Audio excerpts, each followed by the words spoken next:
오늘 말씀 속에서는 예수님과 한 율법교사의 대화로 이루어진 말씀입니다. 특별히 예수님께서 비유를 말씀해 주시는데요. 그 비유 속에 배경으로 등장하는 곳이 한 길이인데요. 그 길이 바로 여리고로 가는 길입니다. 예루살렘에서 여리고로 내려가는 길이다라고 말하고 있죠. 이 길은요, 실제로 매우 험하고 위험한 길입니다.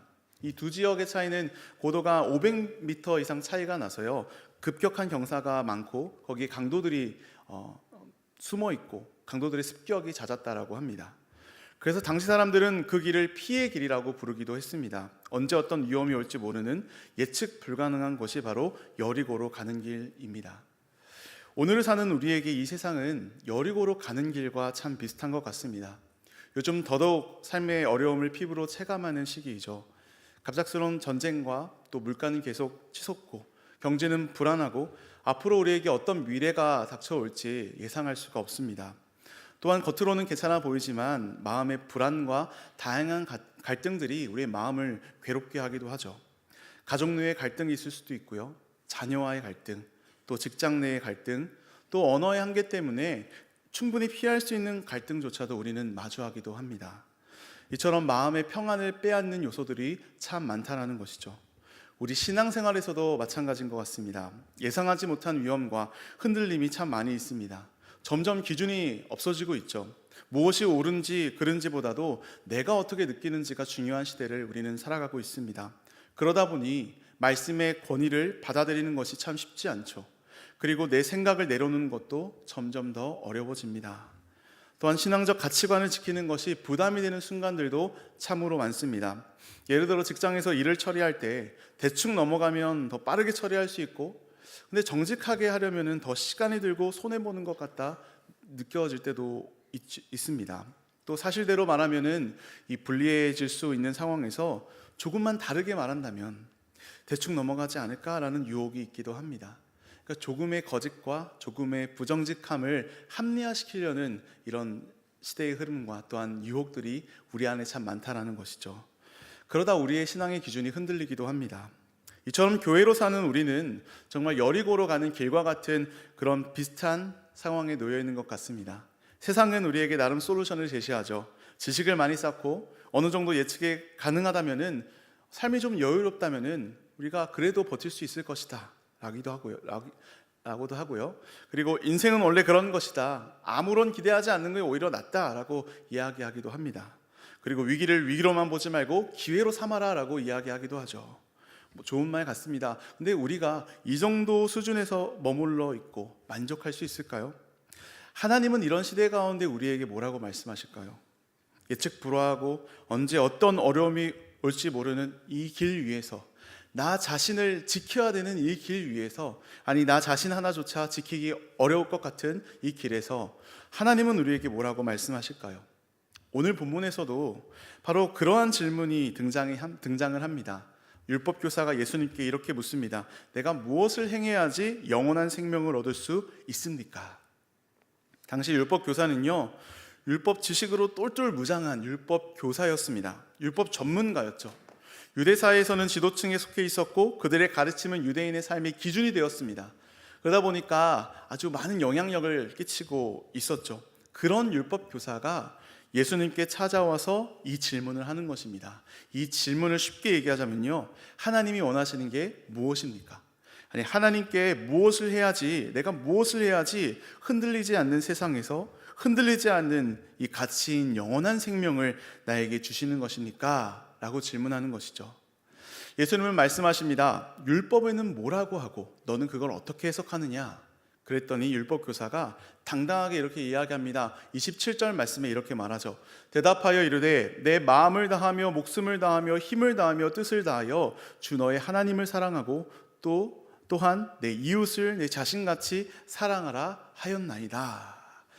역시 율법교사답게 아주 잘 알고 있습니다. 십계명의 요약이고 율법의 핵심을 정확히 말하고 있죠. 가만히 보면은 예수님과 율법교사가 마치 제자와 스승이 대화를 주고받는 그런 모습과 같이 보입니다. 그런데요, 율법교사의 질문에는 불순한 의도가 있었습니다. 25절 말씀에 이렇게 말하죠. 예수, 예수를 시험하여 이르되, 예수를 시험하려고 하고 있습니다. 그러니까 하나님이 뭘 원하는지 그는 궁금하지 않았던 겁니다. 그저 예수님이 잘 아는지 모르는지를 물어보는 거죠. 테스트하는 겁니다. 더 나아가서 넘어뜨리려고 질문하는 것이죠. 이게 얼마나 교만한 건가요? 하나님의 아들인 예수님께 이렇게 이야기하고 있는 것입니다. 우리 같으면 정말 우리가 하나님의 아들 예수님이었다면 불을 내리거나 호통을 치거나 이게 혼냈을 텐데 그렇지 않습니다. 예수님께서는 지금 나름대로 하나님을 사랑하고 나름대로 이웃을 사랑하면 영생이 주어질 것이다 라고 착각했던 그에게 뜻밖의 대답을 주십니다. 28절 말씀에 예수께서 이르시되 네 대답이 옳도다. 이를 행하라. 그러면 살리라 하시니. 정신 차려라. 나를 믿고 회개하라 라는 강한 말씀이 나와야 될 것 같은데 오히려 옳다라고 해주세요. 그렇게 해라. 그렇게 하면 살 거다. 예수님은 왜 이렇게 대답하신 걸까요? 자세히 보면 예수님의 대답은 사실 틀린 것이 아닙니다. 다만 우리가 보지 못하는 하나의 전제가 있죠. 바로 만약 죄가 없다면, 만약 네가 죄인이 아니라면 입니다. 죄 없이 계속해서 완전하게 어긋남 하나 없이 나 자신보다 하나님을 사랑하고 너의 의를 위해서가 아니라 이웃을 진정으로 사랑한다면 하나님과의 참된 생명을 누리게 될 것이다 라는 말씀인 거죠. 레위기 18장 5절 말씀에 이렇게 말합니다. 너희는 내 규례와 법도를 지키라. 사람이 이를 행하면 그로 말미암아 살리라. 나는 여호와이니라. 그러니까 한 번의 실패도 없이 평생 완벽하게 이걸 지키고 살아간다면 산다는 것이죠. 하지만 그럴 수 있을까요? 아니요, 그럴 수 없습니다. 우리도 그럴 수 없고요, 율법 교사도 그럴 수가 없습니다. 예수님께서는 이렇게 말하시는 거예요. 너가 말한 답 참 훌륭한 답이다. 그렇게 온전히 하면 영생을 얻을 수 있을 것이다. 그런데 한번 해봐라. 너는 할 수 없다 라는 거죠. 오히려 예수님께서는요, 그 대답을 통해서 그 율법 교사의 무능함을 깨닫게 하시고 있는 것입니다.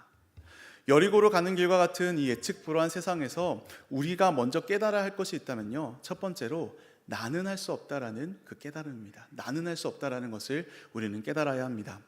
어떤 신학자가 이렇게 말합니다. 우리가 정말 온 마음과 목숨과 힘과 뜻을 다해 하나님을 사랑할 수 있는가? 우리가 이웃을 자신처럼 사랑하는 일은 극히 드물다. 그나마도 이렇게 행한 것에 대해서 스스로 칭찬하고 자랑하며 망쳐버린다. 만약 온전히 하나님을 사랑하고 나 자신을 사랑하듯 이웃을 사랑하는 것이 영생을 얻는 조건이라면 아무도 얻지 못할 것이다. 사랑하는 성도 여러분, 우리는 방법을 몰라서 그렇게 살지 못하는 것이 아닙니다. 우리는 마치 방법을 알면은, 실천하는 의지가 있다면은, 상황이 따라준다면은 할 수 있다라고 생각하기도 합니다. 정말 그럴까요? 정말 하나님 앞에 우리가 선하게 살 수 있을까요? 겉으로 그럴듯해 보이기는 하지만 우리 마음을 들여다보면요, 우리는 폭력적인 행동을 하지 않더라도 누군가를 미워하는 마음이 있습니다. 간음을 하지 않더라도 우리 안에 음욕을 품는 마음이 있죠. 도둑질하지 않아도 비교하는 마음과 시기하는 마음이 있습니다. 그렇기 때문에 하나님 앞에 결코 나의 의로움을 내세울 수 없다라는 것이죠. 우리는 그리스도인들입니다. 그리스도인들은 가장 우리가 선하게 행한 행동 안에서도 회개를 찾아야 되는 것이죠. 그 선한 행동조차도 하나님 앞에 회개해야 되는 것이 바로 우리 그리스도인입니다. 그리고 아무리 건강관리를 해도, 지식과 돈과 환경이 갖추어진데도 우리는 통제할 수 없는 상황 가운데 살아가고 있죠. 우리가 언제 아플지, 언제 사고가 날지, 언제 생명이 끝날지 우리는 통제할 수 없습니다. 그러면 우리가 먼저 깨달아야 하는 것은요, 나는 아무것도 할 수 없다입니다. 나는 아무것도 할 수 없다. 영적으로든 육적으로든 우리는 스스로 구원할 수 있는 존재가 아니다라는 것입니다. 한 번쯤은 이런 결단을 해보셨을 것입니다. 올해에는 정말 제대로 신앙생활을 해봐야겠다. 그래서 아침마다 큐티도 하시고 기도도 하시고 그렇게 말씀을 꾸준히 읽어보려고 합니다. 처음 며칠은 잘 되다가 나 좀 달라진 것 같은데, 좀 괜찮아진 것 같은데 라고 하다가 점점 더 바빠지다 보면은 말씀에 밀리고 우리 기도를 못하게 되고 금방 마음이 식어버리게 되죠.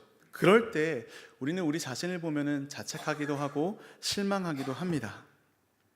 여러분, 연초부터 시작한 성경 읽기 잘하고 계신가요? 지금 벌써 열왕기상을 읽고 있습니다. 혹시 밀리셨다면은 다시금 도전하시고 읽으시길 바랍니다.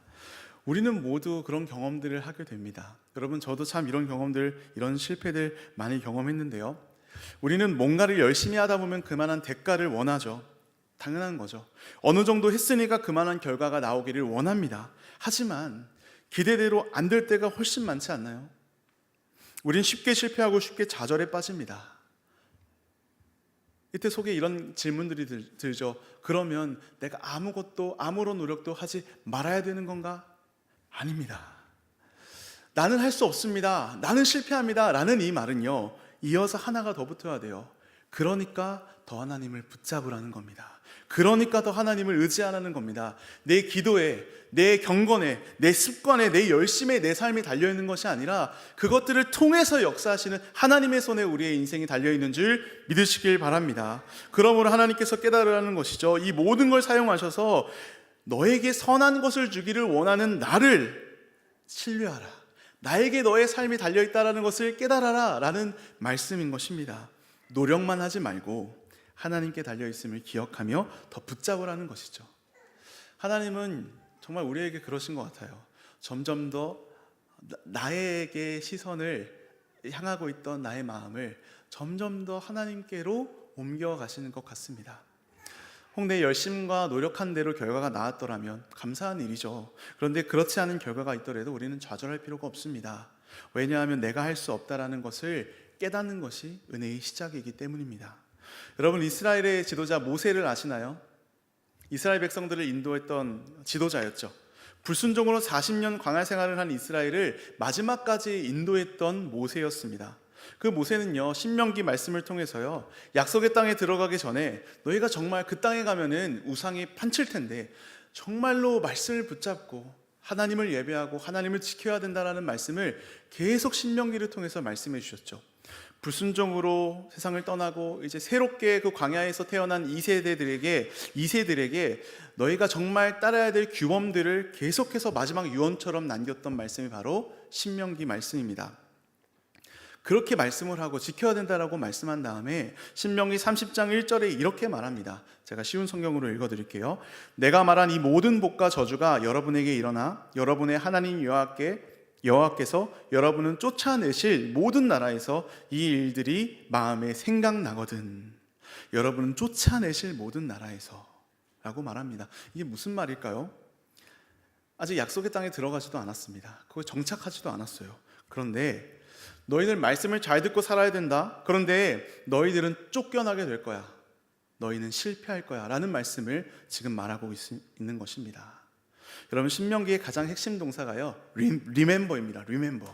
기억하라 라는 것이죠. 너희가 어떤 존재인지를 기억해. 너희가 얼마나 연약한 존재인지를 기억해. 말씀을 기억하고 은혜를 기억해. 그리고 네가 할 수 없다는 걸 기억하라 라는 것을 계속 말씀해 주고 있는 것이 바로 신명기입니다. 왜냐하면 그래야 하나님을 볼 수 있기 때문이죠. 그렇게 하나님 앞에 기억해야지 나에게 소망을 드리는 마음을 내려놓을 수 있다는 것입니다.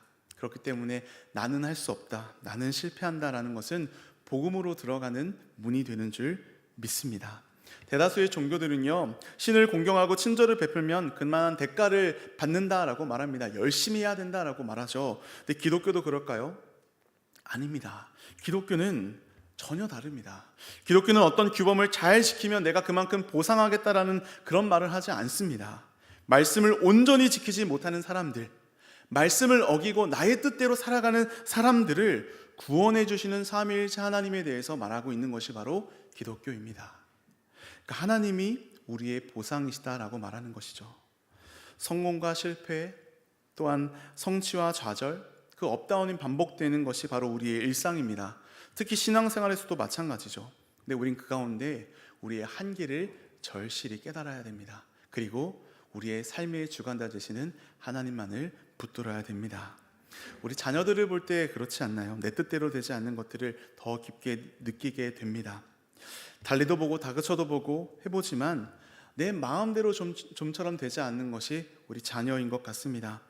때로는 내가 잘못 키운 게 아닐까라는 생각이 들기도 하죠. 하지만 그럴 때 하나님, 저 안 됩니다. 저 할 수 없습니다. 제 힘대로는 자녀 양육 제대로 할 수 없습니다 라고 하나님 앞에 도와달라고 기도할 때 하나님께서 반드시 너의 자녀이기 전에 나의 자녀다. 내가 책임질 거다라고 깨닫게 하실 줄 믿습니다. 나는 할 수 없습니다라는 고백으로 시작되는 하나님의 은혜를 경험하시는 저와 여러분 되시기를 간절히 축원합니다. 예수님의 대답을 통해서도요, 여전히 깨닫지 못하는 율법교사는 한 번 더 질문합니다. 29절 말씀에 그 사람이 자기를 옳게 보이려고 예수께 여짜오되 그러면 내 이웃이 누구니까? 하고 질문하죠.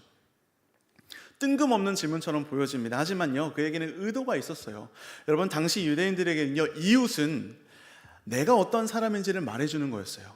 그러니까 즉 이웃은 나와 비슷한 형편, 나와 비슷한 수준, 나와 비슷한 신앙을 가진 사람들을 가리켰습니다. 그러니까 예수님께요, 예수님, 내 평판에 걸맞는 사람을 말해주세요. 즉 내가 어떤 사람인지 한번 말해주세요 라고 이야기하는 거죠.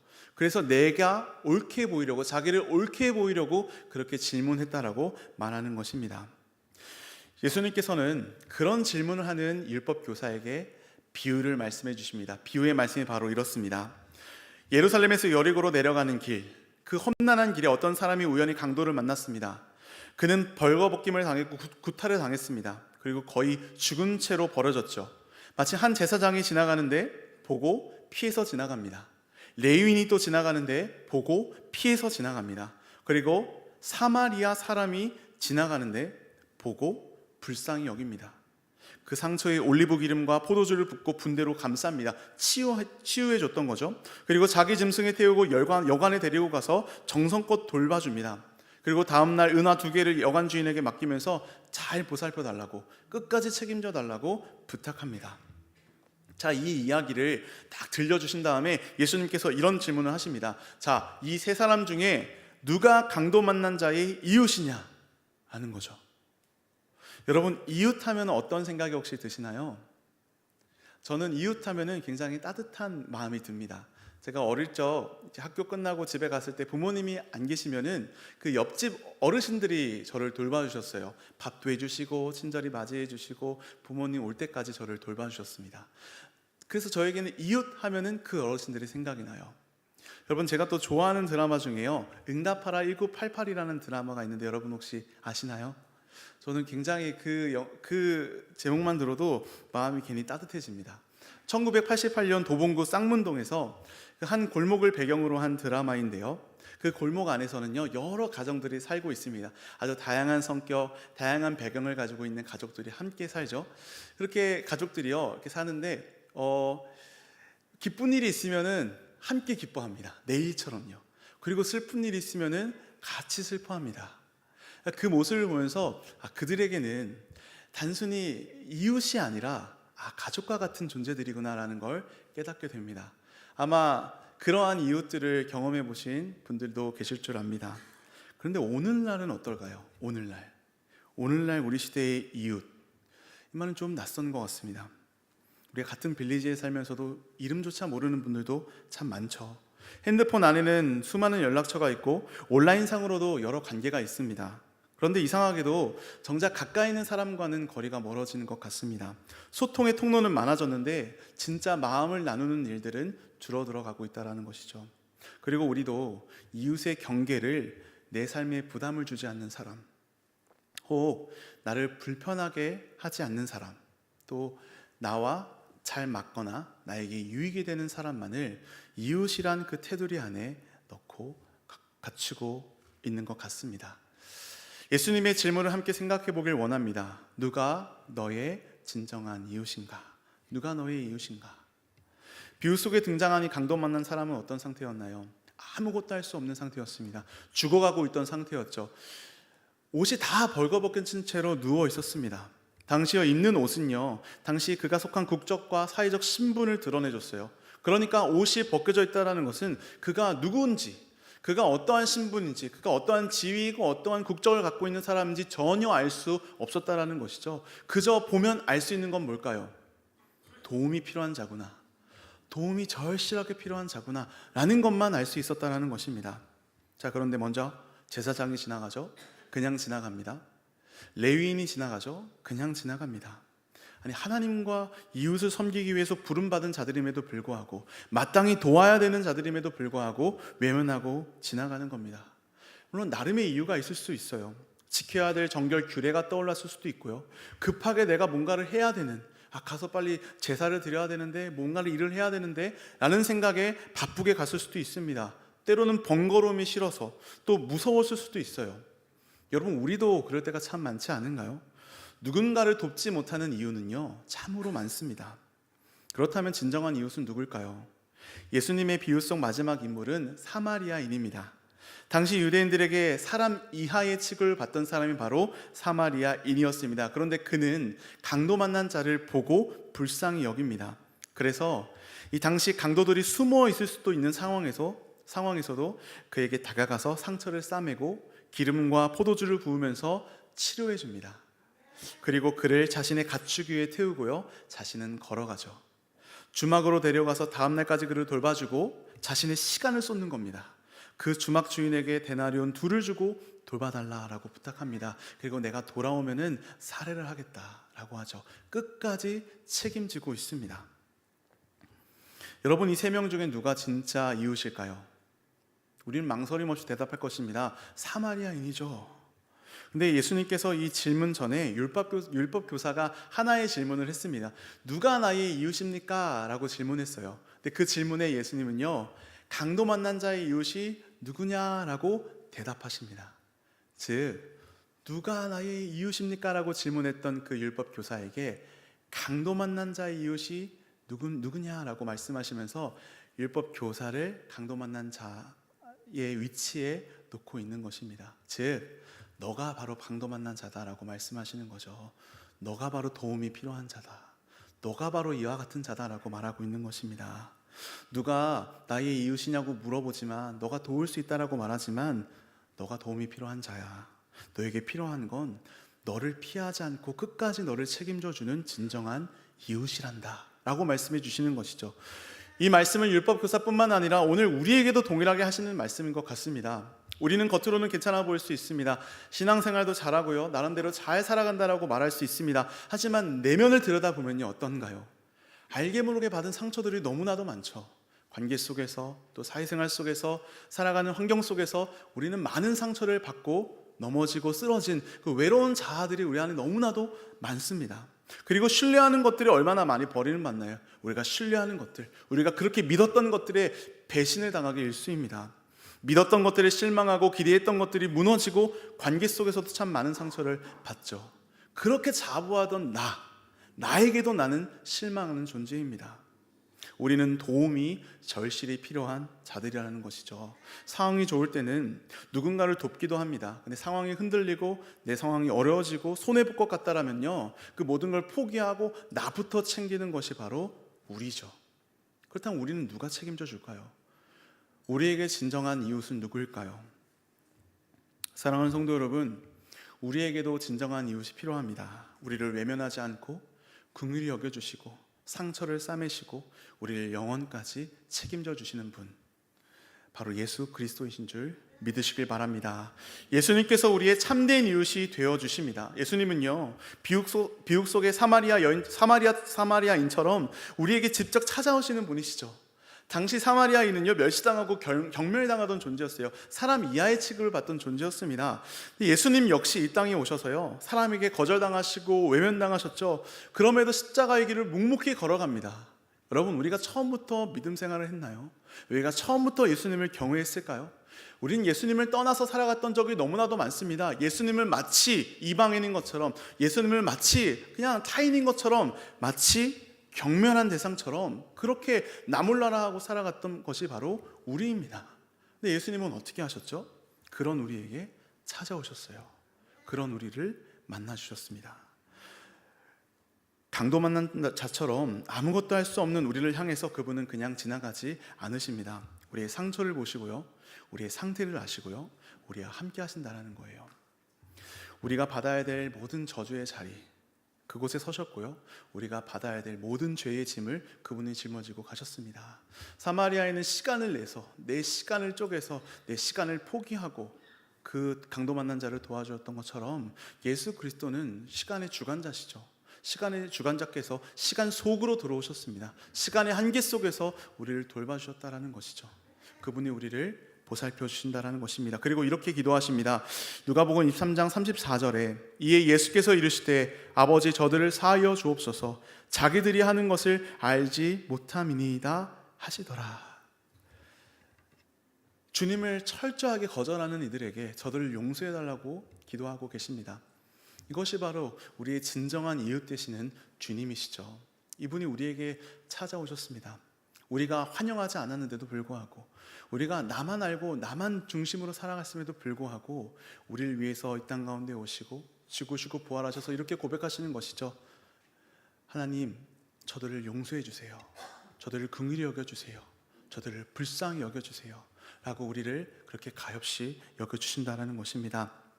이미 죄인 되었을 때, 아무런 선한 일을 행하지 않았을 때 우리를 불쌍히 여겨주시고 용서해 주신다는 것이죠. 자신의 아들까지 내어주신 분이 우리에게 어찌 무언가를 주지 않을 수 있겠습니까? 우리의 인생을 어찌 책임지지 않을 수 있겠습니까? 여러분, 우리가 어떻게 이 자리에 있을 수 있겠습니까? 우리의 인생길 어떻게 이 자리까지 오게 되었나요? 우리가 어떻게 하나님의 사랑을 신뢰할 수 있습니까? 어떻게 확신할 수 있습니까? 우리의 노력일까요? 우리의 결단일까요? 아니죠. 바로 예수 그리스도를 통해서 알 수 있습니다. 이사야서 53장 5절 말씀에 그가 찔림은 우리의 허물 때문이요 그가 상함은 우리의 죄악 때문이라. 그가 징계를 받음으로 우리는 평화를 누리고 그가 채찍에 맞음으로 우리는 나음을 받았도다. 아멘. 우리가 넘어질 때도요, 우리가 흔들릴 때도요, 우리가 다시 강도 만난 자처럼 무너질 때도요, 주님은 우리의 이웃이 되는 것을 두려워하지 않으십니다. 우리의 이웃이 되는 것을 부끄러워하지 않으세요. 여러분, 우리는요, 관계 속에서 나의 이런 모습을 누가 본다면 떠날 거야, 나의 이런 모습 누군가는 피할 거야 라고 불안한 생각을 하기도 합니다. 그래서 계속 좋은 면만 보여주려고 하죠. 그러다 때로 지치기도 합니다. 그런데요, 우리의 진정한 이웃 되신 주님은요, 그저 우리를 보십니다. 나를 보세요. 내 안에 있는 썩어질 것들, 내 안에 있는 그 더러운 것들, 그럼에도 불구하고 우리를 사랑하시고 우리에게 찾아오신 분이 바로 주님이신 줄 믿으시길 바랍니다. 절실하게 도움이 필요한 죄인인 우리를 가족으로 불러주시고요, 이웃이 되어주십니다. 그리고 우리를 품어주세요. 여러분, 주님의 품이 아니면요, 그 모든 것들은 결국에는 한계가 있습니다. 다 떠나게 될 거예요. 다 우리를 배신하게 될 겁니다. 하지만 주님만이 우리를 영원한 품으로 우리를 품어주신다는 것을 기억하시길 바랍니다. 그 은혜를 경험한 자들에게요, 주님은요, 너도 이와 같이 하라. 내가 너를 긍휼히 여겼던 것처럼 너도 누군가를 긍휼히 여겨라 라고 말씀하십니다. 그러므로 우리는요, 누군가의 이웃이 되어야 합니다. 은혜의 복음은 사랑하지 않을 수 없게 만드는 그 큰 감동을 우리 마음에 허락해 주십니다. 이전과는 다른 차원의 그 자비를 누리게 되는 것이죠. 여러분, 우리는요, 마음의 동기가 완전히 바뀌었습니다. 내가 얻을 인정과 만족과 유익을 위해서 하는 것이 아닙니다. 누군가에게 사랑받기 위해서 하는 것이 아닙니다. 누구보다 더 뛰어난 사람이 되기 위해서 하는 것도 아니죠. 그저 주님을 사랑하기 때문에, 주님의 사랑이 너무나도 크기 때문에 우리는 순종하는 것입니다. 말씀에 대한 순종이 의무관처럼 혹은 짐처럼 다가오지 않는다라는 것이죠. 그래서 팀 켈러 목사님이 이렇게 말씀하시더라고요. 그리스도로 말미암아 그 복음으로 인해서 우리의 기쁨과 의무가 동일해졌다. 자비는 하나님의 은혜를 체험한 데서 비롯된 자발적이고 넘치는 사랑이다. 누가 해라고 해서 하는 것이 아니라요, 안 하면은 혼날 것 같아서 하는 것이 아니라요, 안 좋은 결과가 있을 것 같아서 하는 것이 아니라요, 기뻐서 하는 거죠. 자발적으로 하는 겁니다. 이것이 바로 복음입니다. 그러므로 그리스도의 은혜를 경험한 우리는 자비를 베푸는 인생이 되어야 됩니다. 한 기독교 기관에서 한 리서치를 보니까요, 한국인이 원하는 기독교에 대한 이미지는요, 3가지더라고요. 거룩한 인격, 높은 도덕성, 사회봉사와 기부였습니다. 놀랍지 않으십니까? 세상이 교회를 향해서 원하는 것은요, 바로 성경이 우리에게 요구하는 모습과 크게 다르지 않다는 것입니다. 그러니 우리가 어떻게 누군가의 이웃이 되는 삶을 외면할 수 있겠습니까? 여러분, 과연 우리가 그렇다면은 누군가의 이웃이 되기 위해서 우리는 어떻게 해야 될까요? 첫 번째로 걸음을 멈춰야 됩니다. 멈춰서야 됩니다. 나의 계획과 나의 뜻, 나의 방법대로 살아가는 것처럼 살아가다 보면은 좀처럼 우리는 멈추지 못하는 것 같습니다. 솔직히 누굴 도울 여유도 없다라고 말하기도 하죠. 내 코가 석자다라고 말하기도 합니다. 내 삶도 벅차고 내 문제를 하나 감당하기도 버겁다라고 느껴질 때도 있죠. 그런데 가만히 돌아보면은 우리 역시 누군가의 멈춤 덕분에 여기까지 올 수 있었던 것이 아닐까요? 먼저는 주님의 멈춤 덕분이고요. 그리고 힘들었던 순간에 누군가가 우리를 위해서 잠시 멈춰주었기 때문에 우리가 버틸 수 있었고 인내할 수 있었던 것 아닐까요? 그렇기 때문에 우리는 이웃이 되어줘야 됩니다. 누군가를 위해서 멈춰줘야 됩니다. 때로는 걸음을 멈추고 누군가의 이야기를 들어주는 것일 수도 있고요. 때로는 아주 작은 수고를 감당한 일일 수도 있고요. 때로는 가장 가까운 우리 가족들을 위해서 잠시 멈추어서 시간을 갖는 것일 수도 있습니다.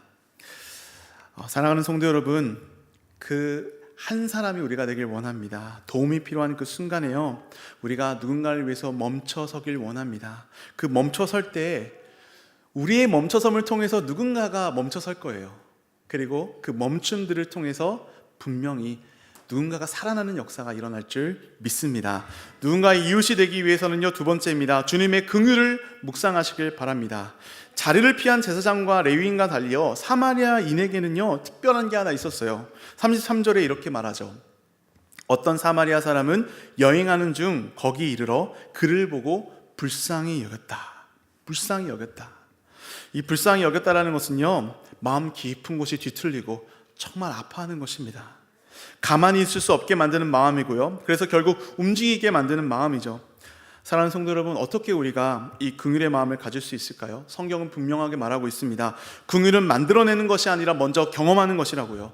우리 자녀들을 한번 생각해 보십시오. 때로는 내 속을 썩이고 마음을 아프게 할 때도 있지만 우리는 포기하지 않고 계속 사랑으로 돌봅니다. 왜죠? 내 자녀이기 때문에도 있지만 더 깊이 들어가다 보면 나 역시 누군가의 자녀로서 사랑을 받았기 때문이죠. 부모가 되고 나면 부모의 마음을 알게 된다라는 말씀처럼 나를 위해 얼마나 우리 부모님이 참고 인내하셨는가, 얼마나 희생하셨는지를 우리는 생각하게 됩니다. 그것을 깨달으면 깨달을수록 내 자녀에게 사랑을 흘려보내는 것이죠. 어떤 목사님의 이야기인데요, 그 목사님이 음식점에서 주문을 하려고 이렇게 줄을 서 계셨다라고 합니다. 직원 한 분이 영어가 서툴러서 주문이 계속 지연되었다라고 해요. 그래서 마음이 점점 답답해지면서 왜 이런 분을 고용해가지고 이렇게 힘들게 하나라고 생각했다라고 합니다. 근데 그때 하나님이 이런 마음을 주었다라고 해요. 너도 죄로 인해 이방인과 같을 때 내가 너를 구원하지 않았느냐? 그 순간 나도 하나님 앞에 전혀 자격이 없는 자고 하나님이 나를 이렇게 참아주셨고 인내해 주셨다라는 것을 품어주셨다는 사실을 깨닫게 되셨다라고 합니다. 그래서 그 직원을 향해서 불평을 쏟아내기보다도 밝게 웃으면서 따뜻하게 대해줄 수 있었다라고 합니다. 사랑하는 성도 여러분, 긍휼은 우리가 경험해야 됩니다. 먼저는 주님의 깊고 넓은 그 긍휼, 우리를 아파하시고 사랑하시는 그 긍휼을 경험할 때 우리는 눈이 열리고 마음이 열리고 누군가를 향해서 자연스럽게 다가가게 될 줄 믿습니다. 마지막으로 누군가의 이웃이 되기 위해서는요, 한 걸음 더 다가가야 합니다. 여러분, 저는 이 말씀을 어떻게 적용했냐면요, 제가 이전에 사역했던 교회에서 신방할 기회가 참 많았습니다. 근데 저는 신방이 좀 많이 두려웠어요. 왜냐하면 제가 낯을 많이 가리는 성격이라 참 무서웠습니다. 그리고 성도님들을 만나면서 여러 삶의 어려움들을 듣다 보면은 그 무게 때문에 제가 너무 힘들어졌어요. 마음이 무거워지고 삶의 무게가 그대로 전해지니까 가까이 다가가는 것이 참 쉽지 않았습니다. 어려웠습니다. 내가 무엇을 해줄 수 있을까? 그럼에도 돌들도 하나님이 사용하신다는 말씀을 기억하면서 나도 나아가야지 하면서 두려운 마음과 또한 떨리는 마음과 부담을 다 내려놓고 열심히 신방을 했습니다. 그런데 시간이 지나면서요, 제가 전혀 예상하지 못했던 은혜들을 경험했습니다. 한 번은 제가 이전에 70세 이상 되시는 성도님들을 섬겼었는데요, 한 성도님은 평생 전도사로 사역하시다가 은퇴하신 분이셨어요. 노년이 되시면서 몸이 약해지고 믿음이 점점 약해진 것 같다라고 고백하셨습니다. 그러면서 과거에 내가 그렇게 열심히 섬겼을 때는 내가 좀 뭔가를 하고 가치 있는 사람처럼 여겼는데 이제는 몸도 연약하고 아픈 데도 많고 할 수 없는 것도 많아지고 그러다 보니까 아무런 쓸모없는 것 같다라고 고백하시더라고요. 제가 함께 기도하면서 성도님, 우리가 아무것도 아니어도 우리는 하나님께 부름받은 자잖아요. 아무것도 하지 않아도 주님은 우리를 존귀한 존재로 불러주시잖아요 라고 위로하면서 이렇게 기도했었는데요. 그때 저는 하나님이 마치 제 자신에게 하시는 말과도 같았습니다. 제가 더 위로를 받았어요. 그리고 나서 그 성도님이 오히려 제 사역을 축복해 주시고 저를 격려해 주시고 든든한 조력자가 되어 주셨습니다. 또 한 분은 93세 성도님이셨는데요. 제가 매달 한 번씩 찾아뵙는 성도님이었어요. 매번 자신의 인생 스토리를 이렇게 들려주시는데 매번 똑같은 이야기를 반복하시더라고요. 그런데 신기하게도 전혀 지루하지 않았습니다. 오히려 들을 때마다 새롭고 들을 때마다 그분의 삶 속에서 역사하신 섬세하신 하나님의 손길을 느낄 수 있었어요. 그러면서 제가 느꼈던 거는요, 정말 하나님이 살아계시는구나. 내가 지식적으로 배우고 알고 있던 그 하나님, 그 이상으로 하나님 정말 실제하시고 정말 역사하시고 살아계시는구나 라는 것을 깊이 깨달았습니다.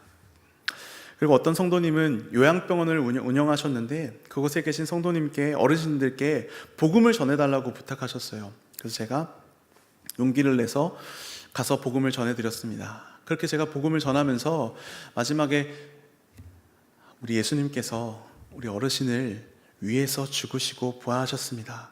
그분을 믿으신다면 영원한 생명을 얻을 수 있어요. 믿으시겠습니까? 라고 제가 물었을 때 그분은 네 라고 대답하시면서 하염없이 우시더라고요. 그러면서 제가 느꼈던 것은 그 완고한 인생을 무너뜨리시고 그 완고한 마음을 품어주시는 하나님의 깊고 넓은 사랑을 경험하게 되었습니다. 저는요, 그 이후에 무엇보다 말씀을 전할 때 이 강단에서의 제 마음가짐이 달라지게 되더라고요. 그렇게 부담스러워하고 피하고 싶던 신방이었는데 한 영혼이 복음으로 회심하는 모습을 바라보며 하나님이 진짜 살아계시다는 걸 깨닫게 되고요, 크신 위로를 경험하게 되었습니다. 또 신방하며 어려운 형편에 계신 성도님들을 알게 되고 교회를 통해서 경제적으로 실제적인 도움을 드리기도 했습니다. 그리고 무엇보다 하나님의 살아계심을 경험했습니다. 내가 부담스러워하고 내가 어렵지만 한 걸음 다가갈 때 하나님은 나를 통해 역사하시는구나, 하나님께서 나에게 오히려 은혜를 주시는구나를 깨닫게 하셨습니다. 사랑하는 성도 여러분, 한 걸음 다가가시길 바랍니다. 부담스러워도 힘들어도 누군가에게 멈춰주시고 한 걸음 다가갈 때 하나님의 놀라운 사랑이 임하게 될 것입니다. 오늘날 우리가 살아가는 이 세상에 강도 만난 자들이 얼마나 많은가요? 그 강도 만난 자들 가운데 우리는 찾아가고 더 깊이 공감해주고 함께 울고 웃는 이웃이 되어야 될 줄 믿습니다. 여러분, 우리는 실패합니다. 우리는 할 수 없습니다. 그러므로 우리를 위해서 자기 자신을 내어주신 예수 그리스도를 더욱 기억하시길 바랍니다. 그럴 때 내가 가장 소중하게 여기는 것들을 내어줄 수 있고요, 내 시간을 내어줄 수가 있고요, 그리고 하나님 앞에 나의 삶을 올려드릴 수 있습니다. 그렇게 살아갈 때 이것이 정말 복된 인생이구나, 내가 너를 정말 사랑한단다, 내가 원하는 인생이 바로 그것이다 라고 하나님은 우리에게 말씀하여 주실 것입니다. 우리 함께 찬양하며 나아갔으면 좋겠는데요, 사랑의 주님께서요 우리에게 찾아오셨습니다. 강도 만난 자와 같은 우리의 인생길 가운데 찾아오셔서요 우리의 진정한 이웃이 되어주셨습니다. 여러분, 우리에게 상처가 얼마나 많나요? 우리에게 얼마나 많은 한계들이 있나요? 그 속에서 우리 힘으로 붙잡고 살아가는 것이 얼마나 많습니까? 그거 다 내려놓으시길 바라요. 그리고 나의 이웃이 되어주시고 나의 상처를 싸매시고 나를 책임져 주시고 나를 인도해 가시는 그 그리스도를 바라보시길 바랍니다. 그럴 때 우리도 진정한 이웃이 될 수 있습니다. 우리 함께 내 삶을 올려드리며 이 찬양 올려드리겠습니다. 소망 없는 내 삶에, 소망 없는 내 삶